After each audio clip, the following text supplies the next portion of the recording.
Best health packages up to 80% discount. Tirumala Diagnostics. నమస్తే రమగారు. నమస్తే జయ.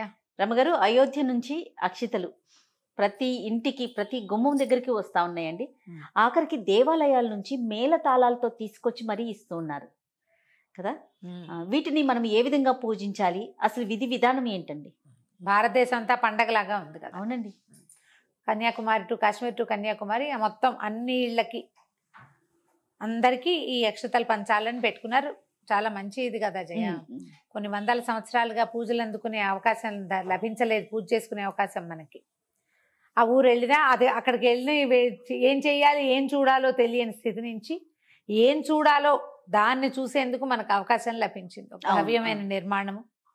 తర్వాత రేపు 22వ తారీఖు విగ్రహ ప్రతిష్టాపన. ఇప్పుడు అన్ని తీర్థయాత్రల్లోనూ అయోధ్య కూడా ప్రత్యేకమైన తీర్థయాత్రగా పరిణమించే అవకాశం లభించింది. సో దేశం అందరికీ పంచిపెడుతున్నారు. వాళ్ళు కొద్ది కొద్దిగా అక్షింతలు తీసుకొస్తారు. మేళతాళాలతో వచ్చేవి, అధికారుల ద్వారా వచ్చేవి, తర్వాత కమ్యూనిటీస్ ద్వారా వచ్చేవి, కొన్ని చిన్న చిన్న ఊళ్ళల్లో అయితే గ్రామాధికారుల ద్వారా, అంతే కదా, గ్రామాల్లో అధికారుల ద్వారా వచ్చేవి. ఇట్లా అన్ని రకాలుగా మొత్తానికి భారతదేశం అంతా అందిస్తున్నారు. వారు వచ్చేటప్పుడు కొద్దిగా తలా కొంచెం అక్షింతలు ఇస్తారు కదా. మనం ఇంట్లో ఆల్రెడీ ఫ్రెష్గా కలిపి పెట్టుకుని అక్షంతలు, ఆ అక్షంతల గిన్నెలోనే ఈ కొత్తగా స్వామివారి అక్షంతలు కూడా, అయోధ్య రాముల వారి అక్షంతలు కూడా అందులో వేయించుకుని ఆ అక్షతల్ని పూజా మందిరంలోనో పూజ గదిలోనో మనం పూజ చేసుకునే దీగుడులోనో ఒక చిన్న చెక్క మీద దేవుడిని పెట్టుకుంటాం, పీట మీద, అక్కడైనా అక్కడ పెట్టుకోవటం. ఏ రోజు నుంచి మన ఇంటికి అక్షతలు చేరినాయో ఆ రోజు నుంచి రాముల వారిని ఉద్దేశించి ప్రత్యేకంగా ఒక దీపారాధన చేసుకోవటం. ప్రతిరోజు రామ తారక మంత్రాన్ని, శ్రీరామ జయ రామ జయ జయ రామ, ఈ మంత్రాన్ని 108 సార్లు పఠించటము. ఎవరో ఒకళ్ళు కాకుండా ఇంటిల్లిపాది చేస్తే మరీ మంచిది. పిల్లలు ఇంత పెద్ద చేయలేరనుకుంటే శ్రీరామ అని చెప్పించినా సరే 108 సార్లు చేసుకుంటే చాంటింగ్ ఎప్పుడు మంచిది కదా. అవును కదా. ఇది అయ్యేదాకా 15వ తారీఖు దాకా పంపిణీ కార్యక్రమం జరుగుతుంది, 1 నుంచి 15 దాకా. అయితే ఆ రోజు నుంచి రోజు దీపారాధన చేసుకోండి.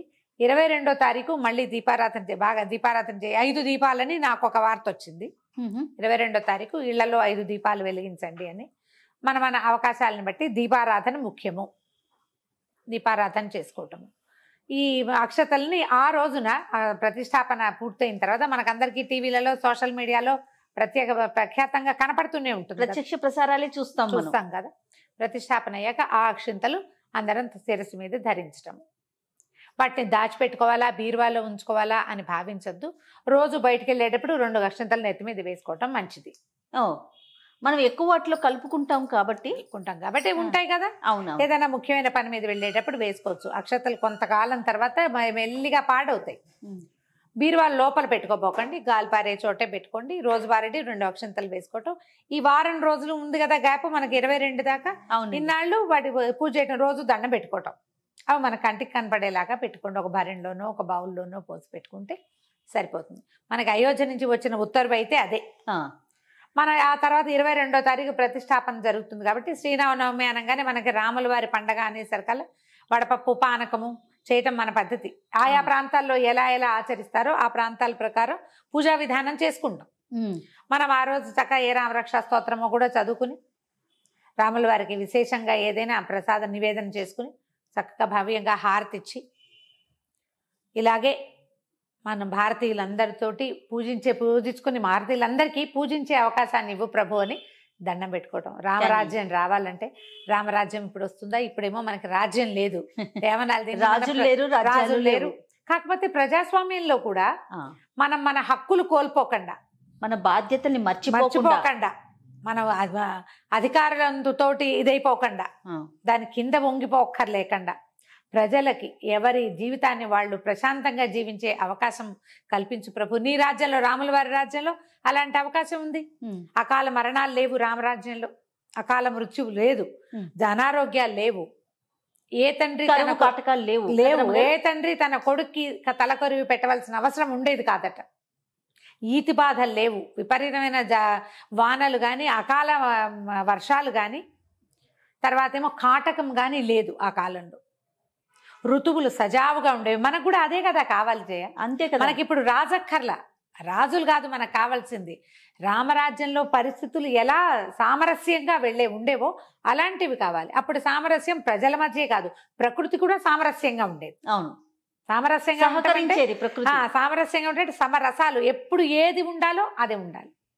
మా భారతదేశానికి ఆ ప్రశాంతతని, నీ రాజ్యంలో ఉన్న ప్రశాంతతని ఇప్పుడు కూడా మాకు చవి చూసే అవకాశాన్ని కల్పించమని రామచంద్ర ప్రభువుకి దండం పెట్టుకోవటం. ఈ వారం రోజులు మనం ఎంత శ్రద్ధాభక్తులతోటి ఉంటామో అదంతా పాజిటివ్ ఎనర్జీగా మారి మనకి ప్లస్ అవుతుంది. కానీ ఎంత అత్యంత అరుదైన ఘటన కదా రమ్మగారు. అవును, చాలా విషయాలు మనం బహుశా ఈ జనరేషన్ లో చూడగలుగుతున్నామేమో అనిపిస్తా ఉంది. అవును. ఇప్పుడు 3-4 ఏళ్ల క్రితం మనం చూసిన పరిస్థితుల దృష్ట్యా ఇవాళ ఇలా ఉంటామని అనిపించలే. మనసులో అదే ఉండింది నాకు కూడా. అదే కోవిడ్ ఈ రోజున ఇలా జరుగుతుందని మనం ఊహించలేదు. కోవిడ్ ని చూస్తున్నాము, ప్రళయాల్ని చూస్తున్నాము, భూకంపాలను, సునామీలు అన్ని చూస్తున్నాం. వాటితో పాటు అద్భుతమైన ఘటన, అద్భుత ఘటనని కూడా చూస్తున్నాం. దేవాలయ నిర్మాణాలు అన్ని చోట్ల జరుగుతాయి జయ. ప్రతి ఊళ్ళోనూ ఏదో ఒక కొత్త గుడి కట్టబడుతుంది. కానీ ఏ అయోధ్య రాముడైతే భారతీయులకి ఆరాధ్య దైవము, ఆయన్ని అక్కడే మళ్ళీ ప్రతిష్ఠ చేసి అక్కడే మళ్ళీ చూసే అవకాశం, మనం అంత ఆ జన్మలో ఉన్నామో లేదో, ఆ కాలంలో మనం పుట్టున్నామో లేదో మనకు తెలియదు. ఇప్పుడు ఈ కలికాలంలో కూడా మనం అప్పటి త్రేతాయుగపు నాటి రాముల వారి వైభవాన్ని, ఆనాటి రాజ్య తాలూకు పరిస్థితుల్ని మనం మళ్ళీ చవిచూడ ఆయన చూస్తున్నామంటే రాజ్య పరిస్థితులు కూడా వస్తాయేమో, భగవంతుడు మనని కరుణిస్తాడేమో. ఎందుకంటే ఇది ఎక్కడెక్కడి నుంచో వచ్చి మన నెత్తి మీద పడిపోతున్నాయి ఈ సమస్యలు. అవును, అవి రాకుండా ఉండాలని దండం పెట్టుకోవటం, ప్రార్థన చేయటం, నిరంతర రామనామ జపం చేయటమే భారతీయులకి శ్రేయస్కరం. అద్భుతం. నమస్తే. నమస్తే జయ.